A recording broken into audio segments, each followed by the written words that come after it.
direct, ça va commencer. Bonjour à tous, c'est toi qui vas filmer. Tiens, tu mets l'objectif de la caméra sur moi et tu filmes de temps en temps les alentours, partout, etc. etc. Oui, bonjour à tous. Bonjour à la population de Ngouache. Bonjour. Vous me voyez ici pour la énième fois parce que j'étais ici il y a 2 jours.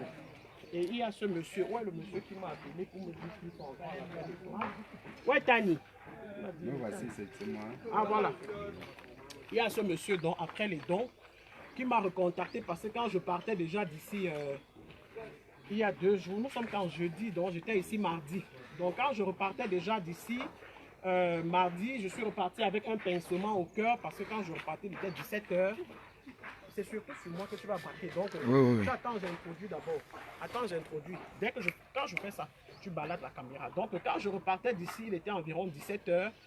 Il y avait encore la police qui travaillait sur les lieux et ils m'ont dit qu'ils n'avaient pas où dormir.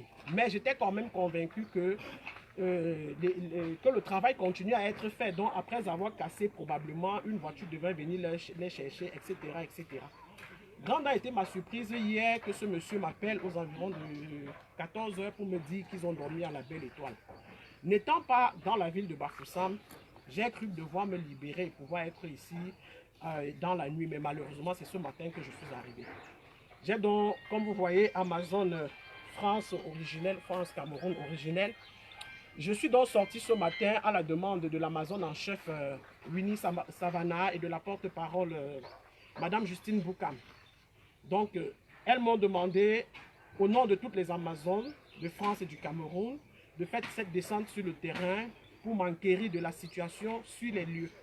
Parce que nous nous rendons compte que ce qui est dit aux informations n'est pas ce qui est vécu sur le terrain. Nous avons déploré beaucoup de négligence de la part de l'État du Cameroun, parce que nous savons que quand il y a un sinistre comme ça, normalement, la population sinistrée devrait être recasée quelque part. Si vous faites un tour à la province, au domicile même du gouverneur, vous allez voir derrière le chelu, il y a un espace où on aurait pu ériger des tentes et pour mettre nos frères en sécurité et que les psychologues prennent le relais, les affaires sociales, etc., etc. Mais non, ils sont dans la nature. Mais aux informations, ce qu'on nous dit n'est donc pas ce qui est sur le terrain.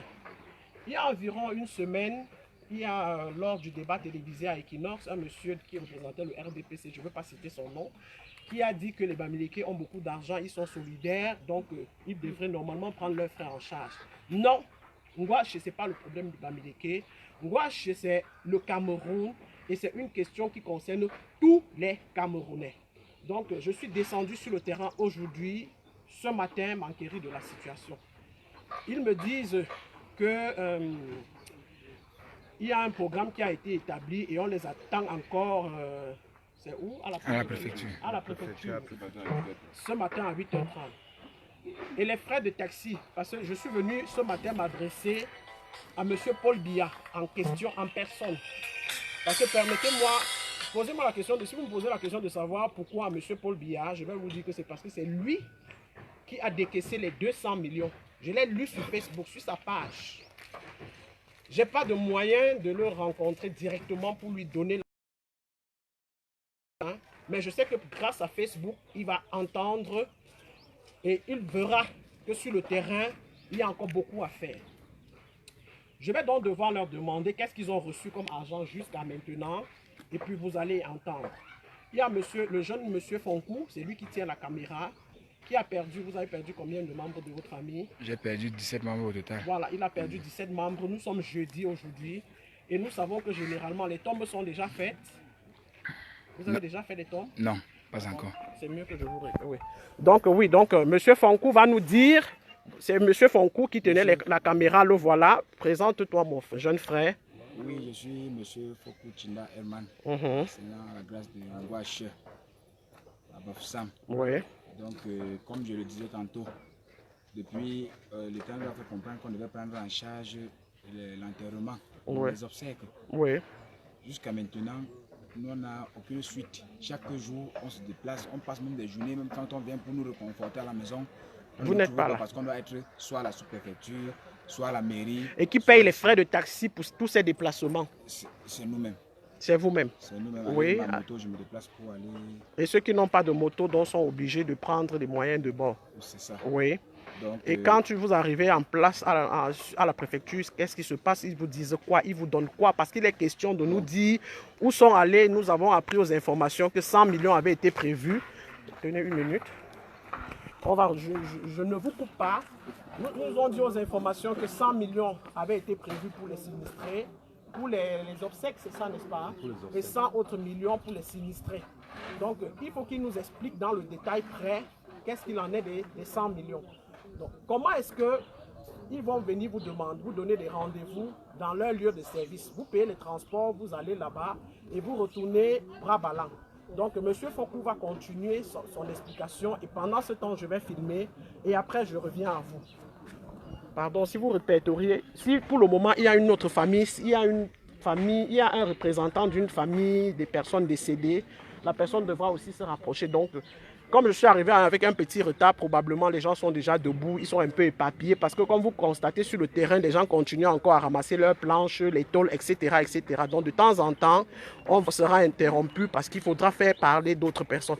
Oui, monsieur Fonkou, je vous écoute donc. Nous vous écoutons donc. Oui, donc depuis hier, donc, nous marchons à la préfecture. Ce n'est que hier qu'on a eu l'occasion et l'opportunité de dialoguer avec le deuxième adjoint préfectoral, oui, qui nous faisait comprendre que le lendemain, il faudrait que j'apporte toutes les pièces justificatives qui prouvent que M. Tobo Thomas Ngomcha est mon frère. Oui. Bon, et actuellement, j'ai sa photocopie, j'ai son récépissé de la carte d'identité. Et puis les enfants sont partis dans oui. Bon, je ne sais pas. Et ils m'ont fait comprendre qu'aujourd'hui, donc, le procureur sera là pour nous entendre. Déjà, même je suis dépaysé. Je devais avoir peut-être besoin d'un psychologue pour me remonter donc, psychologiquement.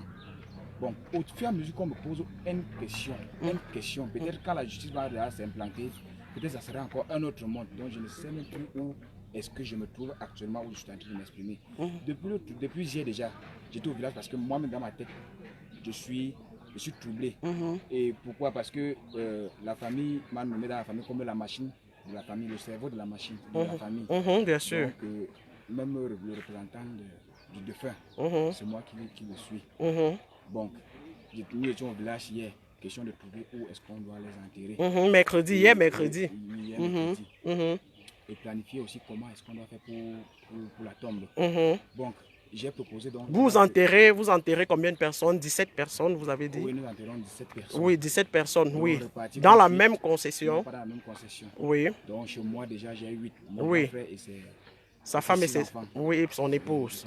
Dans la même concession? Dans la même concession. Dans l'autre concession, on a... Parle un peu plus fort. Oui, dans l'autre concession, donc, on a M. Tagé Aimé, son épouse et la suite. Donc, donc c'est 17 corps répartis pour deux familles, dans deux familles juste.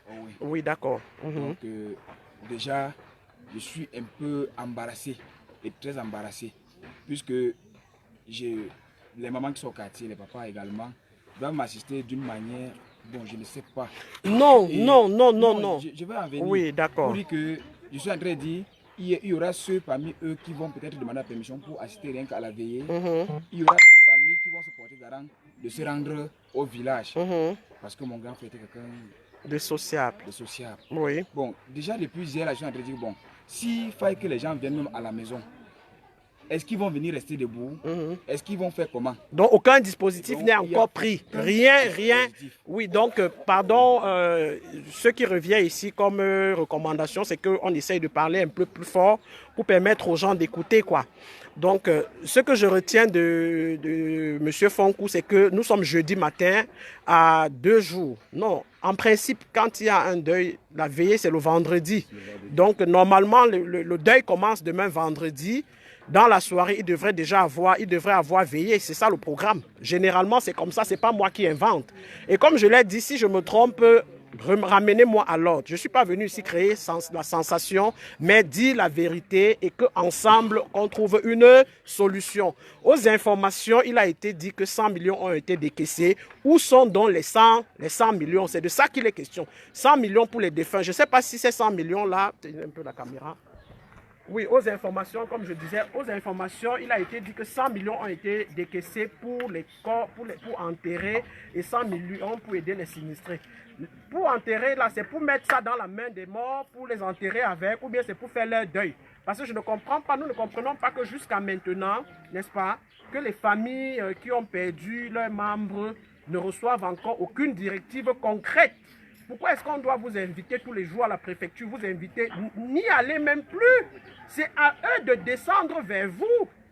C'est à eux. Où est-ce que vous prenez l'argent de taxi pour aller tout le temps? Mais les Camerounais, arrêtez ça. Arrêtez ça. Si vous invitez et qu'ils ne vous voient pas, ils viendront sur le terrain chercher à savoir qu'est-ce qui ne va pas. Si j'ai menti, dites-moi. Non. Oh, lundi, vous êtes parti, vous êtes rentré bras ballants. Mardi, vous êtes rentré bras ballants. Mercredi. Voilà.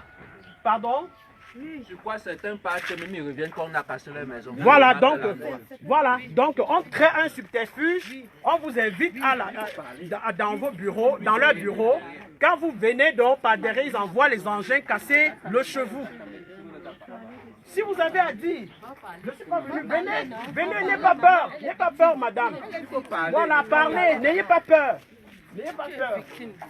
Oui. Voici donc une sœur, l'image est bonne, ça va. Oui, donc, tu la vois bien, ça va, c'est bon. Madame, allez-y. Oui, moi c'est Madame Tala Clarisse. C'était le mardi. On nous dépêche subitement là, aller à la place des fêtes. Le ministre arrive. Aller à la place des fêtes, le ministre arrive. Même pas à la moitié de la cérémonie. Mon téléphone qui sonne.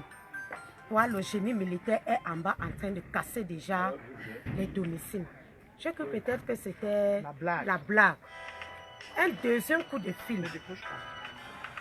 Et à mon arrivée au quartier, effectivement, j'arrive que tout était détruit. Oui. Un côté.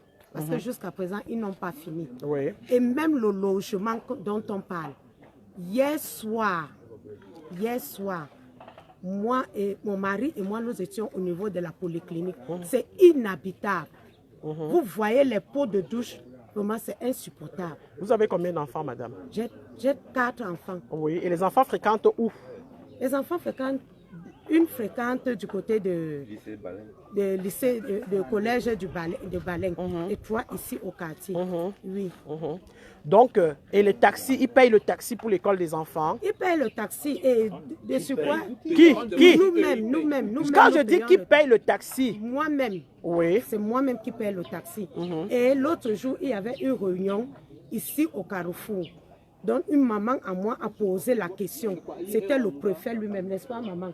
Que bon, nos enfants, vous les envoyez hors du quartier. Ça se passe comment? Lui a répondu, il a répondu ouvertement qu'à leur époque, eux, ils marchaient sans taxi, sans moto. Voilà! Rien. Voilà. Dites-nous les vérités, madame. On ne peut que se débrouiller comme justement. Pourtant, ils ont reçu 100 millions pour vous recaser.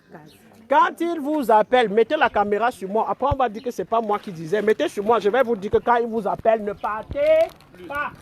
Quand ils vous appellent, ne partez plus. Vous n'êtes pas obligé d'aller suivre ce qu'ils vous disent.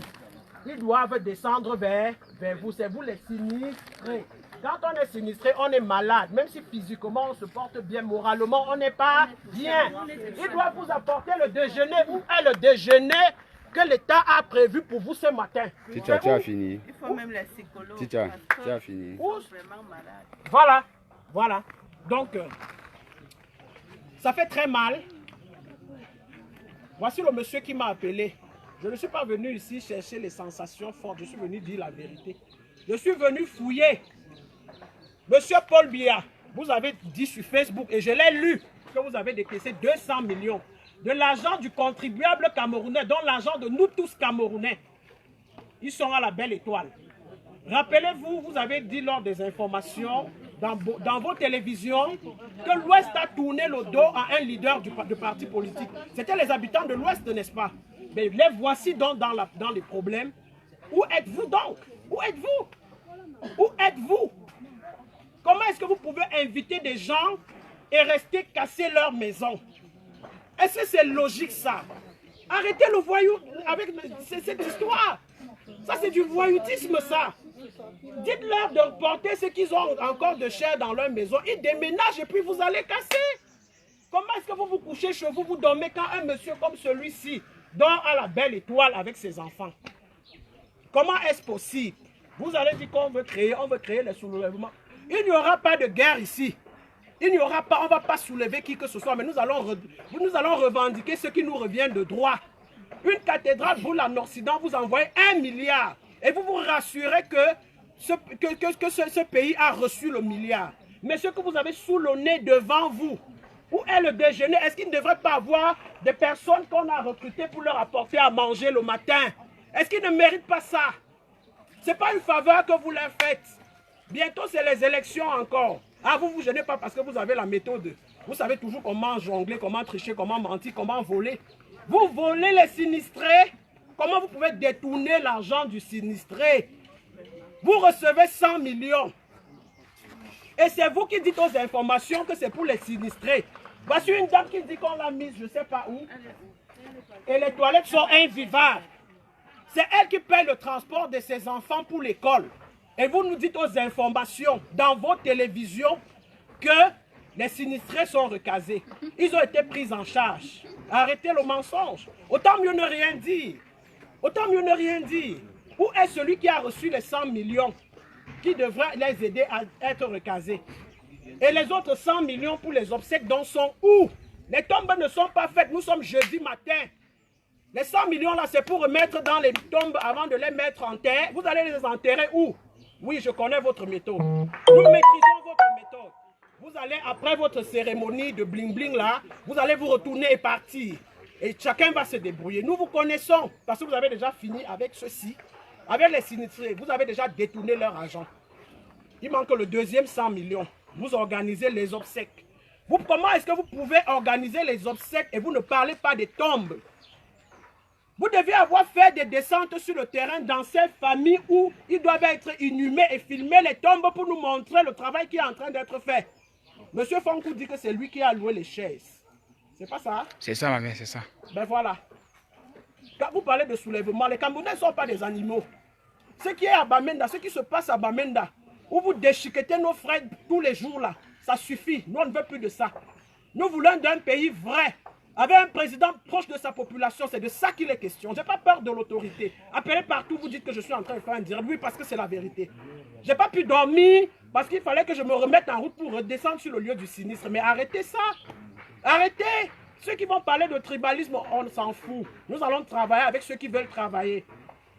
Bonjour à toi, Maître Michel Ndorki. Merci pour tout ce que vous faites pour le Cameroun. Maman Alice Com, Maître Alice Com, merci pour tout ce que vous faites pour le Cameroun. Merci, merci pour tous ceux qui se battent pour que le Cameroun retrouve ses lettres de noblesse. On en a marre, on est fatigué. Vous volez les sinistrés. Vous détournez l'argent des sinistrés. Quand un préfet, vous avez dit quoi? Deuxième adjoint préfectoral. Quand un deuxième adjoint préfectoral peut dire que à leur époque on marchait à pied, c'est pour dire quoi? C'est pour dire quoi? Dénoncer ces comportements, c'est pour dire quoi? C'est comme ça qu'on réconforte les sinistrés. À l'époque de leurs parents, eux, à leur époque ils marchaient à pied, mais ils n'étaient pas sinistrés. Il y a des gens dans ce quartier qui habitent d'un autre côté et qui vont fréquenter à l'entrée de la ville. Ils sont prêts, ils vont. Mais ceux-ci, ils ont des problèmes. Avant qu'il y ait sinistre, est-ce qu'ils s'étaient plaints de l'argent de taxi? Non, ils n'avaient pas de problème. Jusqu'à ce que le sinistre arrive. Ça doit changer. Ça doit changer. Bonjour à toi aussi, Maître Timban Mbomo, pour tout ce que vous faites dans le sens de la démocratie au Cameroun. Nous remercions effectivement aussi le jeune frère Wilfried Ekanga pour toutes ces sorties, pour toute cette sensibilisation 24 heures sur 24. Mais mes frères, je suis descendu sur ce terrain aujourd'hui, envoyé par Amazon qui m'a demandé de venir finir le travail que j'ai commencé pour vous montrer que la population de Ngouachi, dont on nous parle aux informations, n'est pas traitée telle que expliquée. Oui, donc maintenant, nous allons, il y a ce monsieur, je suis venu le voir, celui qui a la main sur la face là l'autre jour, et le chelu aussi était cassé pendant qu'il était à la préfecture. Qu'est-ce qui a donc été fait, monsieur? Rien n'a été fait. Monsieur Senou Romain. Ouais. Oui, papa de combien d'enfants? De 7 enfants. 7 enfants, oui. Donc vous étiez dans une maison, vous étiez à la maison, 7 enfants, plus le papa et la maman, ça fait 9 personnes. Vous êtes recasé où? Nulle part. Vous avez suivi? Je me débrouille moi-même. Voilà, vous suivez? Il n'est recasé nulle part. Je dis donc à Paul Biya que voici un sinistré qui n'est recasé nulle part. Des 100 millions qu'il a décaissés, monsieur Paul Biya, il y a ce monsieur en face de vous qui n'a rien reçu. Vous avez reçu matelas? Oui. Combien de matelas? 2 matelas. 2 matelas. Non, ça sert à quoi? 2 matelas et quoi? Pour aller dormir dans la poussière. Voilà, pour aller dormir en route. Ça, c'est la réalité. Ça, c'est le Cameroun dont on ne parle pas. Les chics et les moustiques vont tuer les enfants. Voilà, voilà. Donc, j'ai dit ceci, je ne m'adresse pas aux autorités camerounaises, je m'adresse à monsieur Paul Biya, parce que c'est lui qui dit avoir décaissé de l'argent. Je ne m'adresse pas aux autres, parce que nous savions comment ça allait finir. Et nous sommes sur le terrain justement parce que après les obsèques, ce sera terminé. Bafoussam, éboulement de terrain, etc. Les gros titres, tout a été résolu, les familles recasées, alors que ce n'est pas vrai. Donc, ce monsieur que vous avez en face de vous explique que lui se débrouille avec ses enfants. Ils n'ont rien reçu jusqu'à aujourd'hui. On ne détourne pas l'argent des malades. On ne détourne pas l'argent des morts. Vous avez les milliards, vous détournez les millions. Vous pouvez même nous agresser en route souvent pour 100 francs. Mais ça, c'est très grave. Vous êtes milliardaire, vous détournez le million. Vous allez manger, vous allez finir le milliard quand? L'argent des cadavres. Vous mangez l'argent des cadavres. Une autre famille sinistrée qui est à la rue, pardon. Oui, bonjour ma chérie. Bonjour. Vous présentez-vous? Madame Kene. Madame Kene. Rosalie. Djadjine Rosalie. Oui, maman Rosalie, vous viviez où ici? On n'est nulle part. La maison? Ah, ok. Donc vous êtes parmi ceux que... Mettez-vous un peu de ce côté pour que ça crée. Si on peut mieux voir le visage. Voilà, je crois que c'est mieux. Oui. Donc, la maison était là et elle a été cassée mardi. Elle a été cassée mardi. Oui. Combien d'enfants, ma chérie? Je suis dans un foyer polygamie. Dans un foyer polygamie, oui. Vous êtes au nombre de combien? 17. 17 dans la maison. Vous vivez où? On est dehors. Monsieur Paul Biya, ils sont 17, ils sont dans la nature. Comme les oiseaux, vos enfants vivent comme les oiseaux. Et vous dites que vous êtes le père de la nation. Vous êtes donc le père des Camerounais et les Camerounais dorment dans la rue. Il se raconte que le premier sinistré, dans la nuit de lundi au mardi, lors du sinistre, le premier secours qu'on a donné à un monsieur, une fois à l'hôpital régional, il n'a pas reçu de soins parce qu'on a dit qu'il était comment? C'est moi qui dis. Le monsieur s'appelait comment? Voilà, le sobriquet du monsieur, c'était Diaspora. Une fois à l'hôpital régional, il n'a pas reçu de soins parce que les infirmières, c'était les infirmières, on dit qu'il est... Regardez, hein, c'est Mondo Vision, ce n'est pas moi qui dis. Ce n'est pas Amazon France Cameroun qui le dit. C'est ceux qui ont porté secours au monsieur qui donne ce témoin. Alors, il est question qu'une descente de terrain soit faite pour regarder qui a veillé ce soir dans le personnel de l'hôpital régional. C'était aux urgences. C'était aux urgences.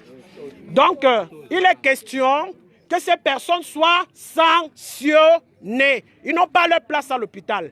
On ne peut pas amener un malade et vous avez... Voilà. Allez-y, monsieur. On ne peut pas amener un malade à l'hôpital où on a prêté segment et on n'exerce pas ce qu'on a prêté. Voilà. Donc, ce jeune frère, comment vous appelez? Je m'appelle Joko Albert. Monsieur Joko Albert, sont ceux-là, il est parmi ceux qui ont transporté le sinistré à l'hôpital. Et puis, une fois sur le terrain, on a dit qu'il était... Il était sale. Donc, voilà, qu'il était sale. Voilà, qu'il était sale. Et les troubles faits, ça ne manque pas. Hein. Les troubles faits, ça ne peut pas manquer. C'est toujours comme ça. Les troubles faits, ça ne manque pas. Donc, on continue. Et on a donc dit... Madame, vous pouvez nous expliquer, quand il en est arrivé à l'hôpital, qu'est-ce qu'on a dit? quand on est arrivé à l'Epsilon, je n'étais pas. Mais oui. Qui était à l'hôpital? Le monsieur, il est actuellement à Kankop. Le monsieur qui est mort entre ses mains et à Kankop, il n'est plus là. Ok, vous allez me donner le contact du monsieur. Oui. Le monsieur qui a transporté le sinistré. Et une fois à l'hôpital, on a dit de sortir d'abord le nettoyer. C'est les hôpitaux du Cameroun, ça. C'est les hôpitaux du Cameroun, ça. Vous, on transporte quelqu'un qui sort d'un éboulement de terrain, qui a eu la chance de crier « Sauvez-moi ». Et puis on est venu lui donner secours à l'hôpital. Les infirmières demandent d'aller d'abord le nettoyer. Il fallait m'appeler. Prenez mon numéro, il fallait m'appeler. Même si c'est la nuit, je vais porter le char, je vais venir, il faut m'appeler. Appelez-moi. Je vais vous laisser notre numéro de téléphone. Vous aurez notre numéro de téléphone, vous pourrez nous joindre 24 heures sur 24. Papa? Oui. Voici un autre sinistré. Combien de femmes? Non, je n'ai pas encore fini avec la dame. On n'a pas fini, c'est ça? Hein?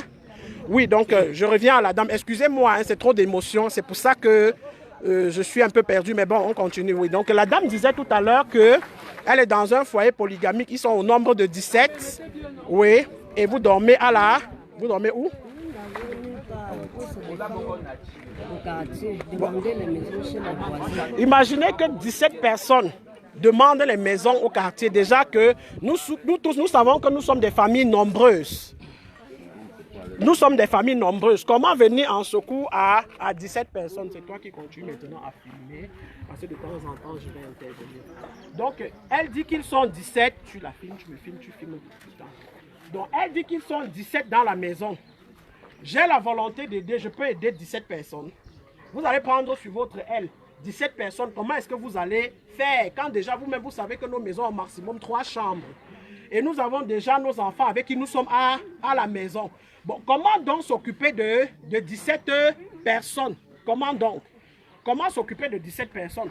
Oui, quand ça se passe comme ça de manière provisoire, le voisin te prête son épaule parce qu'il se dit que dans les 48 heures qui suivent, les choses vont se décanter. Mais ils sont toujours dans ces familles-là à mendier. Où sont donc les 100 millions? Parce que ça, voici des gens qui ont droit à ces 100 millions, qui dorment dans la nature. On les a invités mardi et on est resté casser leur maison. Quand un deuxième adjoint préfectoral peut dire qu'à leur époque, tout ce que vous a dit, le deuxième adjoint a dit qu'à leur époque, ils allaient à l'école à pied. C'est moi qui invente. Non. Ben voilà. Donc nous voulons une autre famille sinistrée, pas casée. Même si vous êtes casé et que vous estimez que sur place peut-être par rapport à ce que vous attendez. Voici. Voilà. Monsieur? Oui, bonjour monsieur. Bonjour madame. Oui, pardon, un peu de silence mes amis, pardon. Oui, c'est les gens qui lancent, c'est les jaloux qui essayent de signaler parfois ici. Tu vois bien? Oui, je vois. Oui, ok, donc vous avez monsieur Mopi. Oui, oui, monsieur Mopi avait combien d'enfants? Combien d'enfants? Combien de femmes? 8 enfants. 8 enfants, oui. Nous vivons 8 à la maison. Ils sont 8 à la maison, donc plus son épouse et lui et les enfants, donc ils sont au nombre de 8 quoi. 8, oui. Oui, vous êtes relogé, vous êtes recasé où? Je me débrouille chez les voisins. Voilà. Dans mon petit kiosque qui est en route. Vous vendiez quoi en route avant? Une petite boutique. Voilà, donc il a un kiosque dans lequel il vendait les bananes. Et c'est là qu'il dort comme le singe. J'espère que vous mangez beaucoup de bananes pendant que vous y êtes. Parce qu'ils ont fait de vous des singes. Continuez à manger. Peut-être que la solution viendra des bananes que vous avez. Je ne sais pas, peut-être que vous êtes réduit à un singe. Alors vous dormez au sol. Voilà, donc on va vous dire. Et comme on nous dit aux informations, j'appelle Equinox parce que c'est la télévision du peuple. J'appelle donc Equinox et je prie Equinox de faire une descente encore sur le terrain pour expliquer, parce qu'il y a des réalités qui ne sont pas relayées aux informations le soir. Vous avez ce monsieur, caméra, vous avez ce monsieur ils étaient 8 dans la maison et ils dorment chacun de son côté. Son épouse chez le voisin, oui, et les enfants chez un autre voisin. Donc son épouse chez un voisin et les enfants chez un autre voisin. Et lui-même dans la caisse, au sol, dans le froid. Monsieur Paul Biya, voilà un homme marié qui envoie sa femme chez le voisin. Préparez le trousseau de son épouse parce que non, le voisin va l'aider à faire le travail. On continue. Une autre famille de sinistrés. Pas casé. N'ayez pas peur. N'ayez pas peur. La vérité ne se négocie pas. Quand on dit la vérité, on n'a pas besoin de jongler, d'inventer. Ça coule comme l'eau.